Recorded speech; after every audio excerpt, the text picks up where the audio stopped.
अस्वीकरण। यह कहानी वयस्क दर्शकों और उससे अधिक उम्र वालों के लिए उपयुक्त है।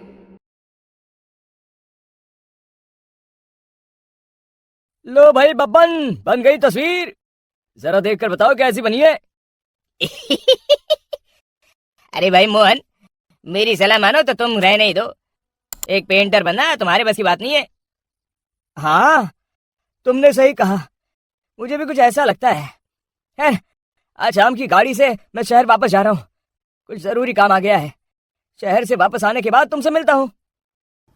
मोहन अपने घर के दरवाजे पर ताला लगा देता है और वहां से चला जाता है। फिर उसी रात अचानक तेज हवाएं चलने लगती हैं। चारों तरफ डरावना माहौल बन जाता है। तभी मोहन की बनाई हुई पेंटिंग की वो औरत एक खतरनाक चुड़ैल में बदल जाती है और पेंटिंग से बाहर आ जाती है।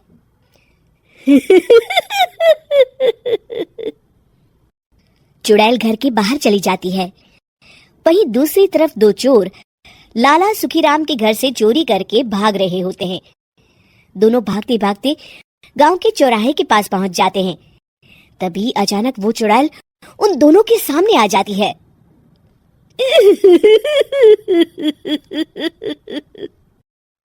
अरे मर गया रे! ये चुड़ैल कहाँ से आ गई? अरे मैंने तो तुझसे पहले ही कहा था कि आज अमावस्या की रात है। आज हमें चोरी नहीं करनी चाहिए। हाँ भाई बिल्ला, तुमने बिल्कुल सही कहा। जरा इसके दांत तो देखो, कितने बड़े हैं। चुड़ैल उन दोनों की तरफ बढ़ती है। अरे चुड़ैल दीदी, तुम चाहो तो ये सारे पैसे और जेवर ले लो, लेकिन हम दोनों को कुछ मत करना। पैसे और जेवर के लालच में तुम इंसान बिकते हो, हम चुड़ैल नहीं।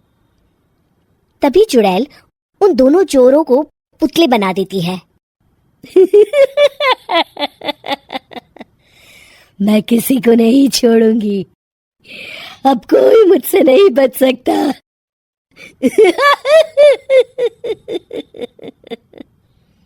चुड़ैल अपने अगले शिकार की खोज में वहां से चली जाती है। गांव की दूसरी ओर जाने पर चुड़ैल को हरिया, बिरजू और बब्बन दिखाई देते हैं।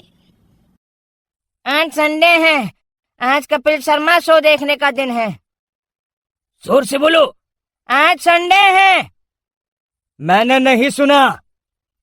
आज संडे है, आज कपिल शर्मा देखने का दिन है। हाँ, ये हुई ना बात।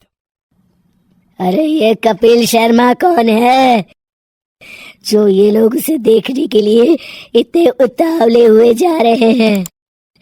खैर, मुझे क्या, मैं अभी इन दोनों को मसाज चखाती हूँ।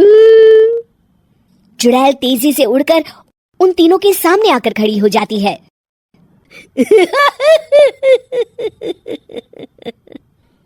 कपिल शर्मा शो बाद में देखना, पहले मुझे देख लो। बब्बन चुड़ैल को देखते ही पहचान जाता है। अरे ये तो तस्वीर वाली औरत के जैसी दिख रही है। मुझे अभी नहीं मरना है। अरे भागो रे! तीनों वहां से भाग खड़े होते हैं। बब्बन तो किसी तरह अपनी जान बचाकर वहां से भाग जाता है, लेकिन हरिया और बिरजू को चुड़ैल पकड़ लेती है और उन्हें पुतला बना देती है। फिर चुड़ैल बब्बन को पकड़ने के लिए उसका पीछा करती है, लेकिन बब्बन उसे कहीं नहीं दिखाई देता। अरे वो मोटा तो बड़ा तेज भागता है, शायद उस तरफ गया होगा।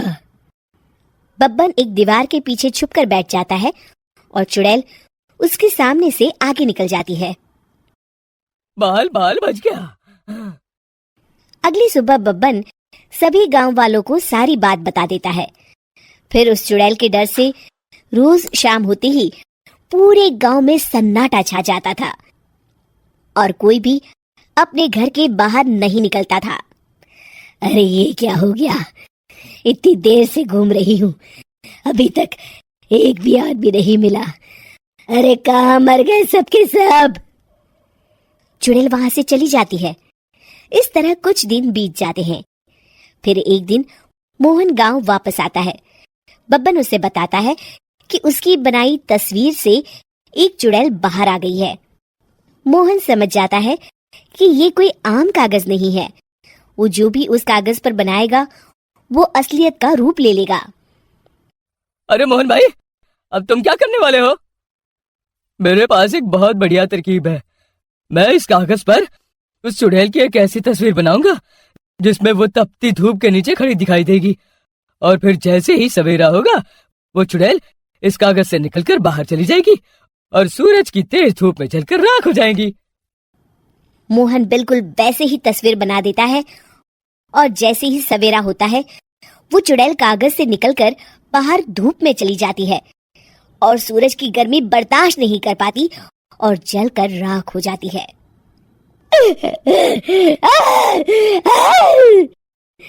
ये मुझे क्या हो रहा है? मैं सूरज की रोशनी बर्दाश्त नहीं कर सकती। मेरा पूरा शरीर जल रहा है। और इस तरह चुड़ैल के जलते ही पुतले बने सभी लोग पहले की तरह इंसान बन जाते हैं।